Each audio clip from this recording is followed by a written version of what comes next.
చిత్తూరు జిల్లా పలమనేరు అనగానే తెలుగు, తమిళ, కన్నడ భాషలకు పుట్టినిల్లు. 2 రాష్ట్రాల సరిహద్దులో 30 కిలోమీటర్లు ఉండటంతో అక్కడి వారు కూడా పలమనేరులో నివాసం ఉంటున్నారు.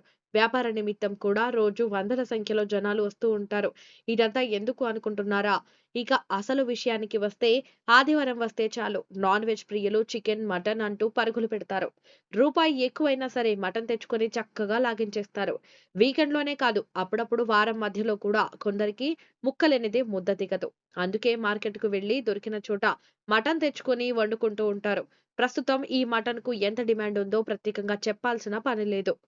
ఒకప్పుడు కిలో 500 లోపు ఉండే మటన్ ఇప్పుడు 1000కి చేరువైంది. కరోనా కష్టకాలం నుంచి నాన్ వెజ్‌కు డిమాండ్ పెరిగింది. దాంతో పాటే ధర కూడా అమాంతంగా పెరిగిపోయింది.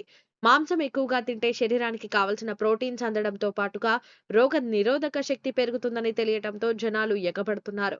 అందుకే మటన్‌కు గిరాకీ పెరిగింది. ప్రజల డిమాండ్‌ను క్యాచ్ చేసుకోవాలనుకున్నారు కొందరు వ్యాపారులు. పలమనేరు పట్టణంలో రోజు వేల కేజీల మాంసం విక్రయాలు సాగుతాయి. మిగిలిపోయిన మాంసాన్ని ఫ్రిడ్జ్‌లలో నిల్వ ఉంచి మరుసటి రోజు తాజా మాంసంతో కలిపి